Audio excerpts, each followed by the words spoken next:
આવતીકાલે સવારે 10 વાગ્યાથી સળંગ 24 કલાક સુધી કડકડતી ઠંડી વચ્ચે પણ આ મંચ ઉપર તમને પરેશ ધાનાણી જોવા મળશે। સતત 24 કલાક સળંગ 24 કલાક અમે આ ધરણાને આગળ ધપાવવાના છીએ અને મેં ગઈકાલે જાહેરાત કરી હતી એમ પરેશ ધાનાણી આવતીકાલે સવારે 10 વાગ્યાથી પરમ દિવસે સવારે 10 વાગ્યા સુધી પેટમાં અન્નનો દાણો નહીં નાખી અને એક પીડિત દીકરીને ન્યાય મળે એના માટે સરકારને જગા।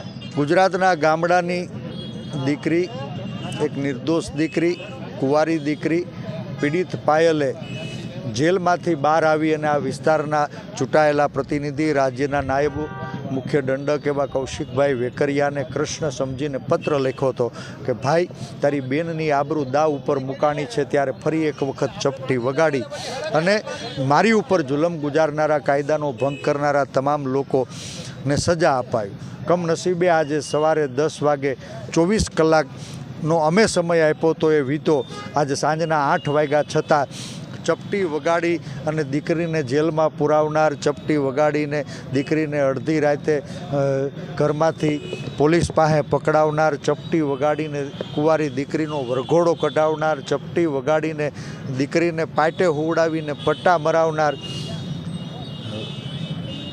આપણા ચૂંટાયેલા પ્રતિનિધિ માનની કૌશિકભાઈ વેકરિયા, એની આબરૂ ઢાંકવા માટે ભારતીય જનતા પાર્ટીના કાર્યકર્તાએ જે પત્ર લખ્યો હતો એ પત્રની અંદર જે ગંભીર આક્ષેપો કર્યા હતા એને ઢાંકવા માટે થઈને સત્તાના બળે નેતાની આંગળીએ નાચતા પોલીસવાળાઓ પાસે ખોટી ફરિયાદ કરાવીને નિર્દોષ લોકોને જેલમાં પુરાવી દીધા।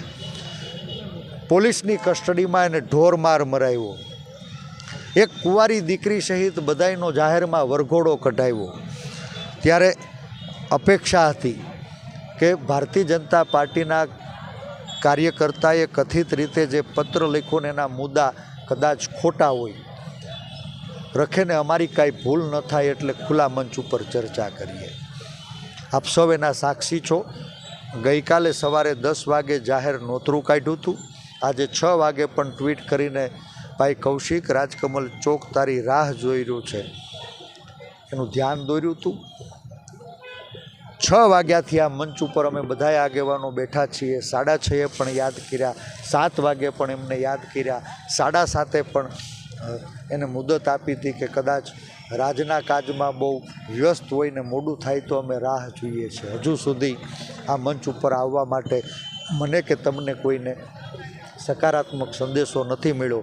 ત્યારે અફસોસ થાય છે અમરેલીને કે જેને નેતા સમજીને ચૂંટ્યા હતા ને એ તો નમાલા નીકળ્યા, નપાવટ નીકળ્યા। એક નિર્દોષ દીકરીને સત્તાના અહંકારની એડીએ કચડી અને પોતાના રાજકીય રોટલા શેકવામાં વ્યસ્ત નીકળ્યા।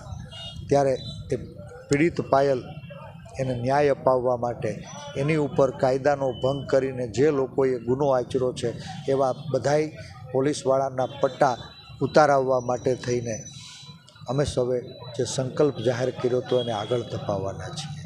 આ મંચ સામાજિક મંચ છે, રાજકીય મંચ નહીં।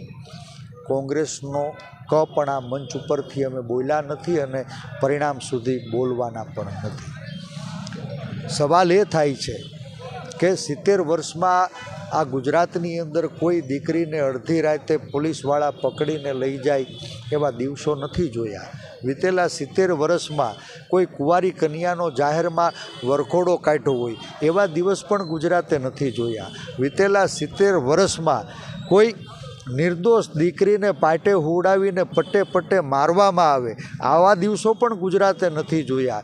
એક શંકાસ્પદ આરોપી જે પાયલની સાથે પોલીસના જાપ્તામાં હતા, પોલીસની કસ્ટડીમાં હતા, એના સગા બાપાનું અવસાન થયું હતું। નામદાર કોર્ટે એનો દાડો કરવા માટે થઈને 2 કલાક પોલીસ જાપ્તામાં જવાની મંજૂરી આપી હોવા છતાં અશોક માંગરોળિયા નામનો વ્યક્તિ એના બાપનો દાડો પણ ન કરી શકે એવી સ્થિતિ આજ નેતૃત્વના ઈશારે નાચનારા પોલીસે કરી એ દુઃખદ છે। અને માટે ભવિષ્યમાં આવી ઘટનાઓનું પુનરાવર્તન ન થાય. મારીને તમારી ઘરે દીકરીઓને કોઈ આવતીકાલે અડધી રાતે ઉઠાવીને લઈ ન જાય, એટલા માટે થઈને આ દીકરીને ન્યાય અપાવવાની લડાઈનો અમે સંકલ્પ કર્યો છે.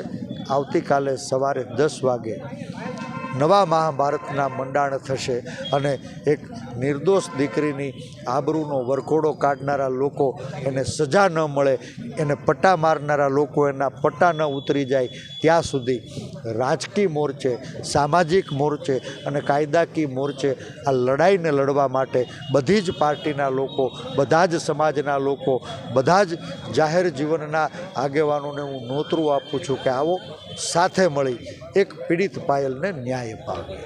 આપ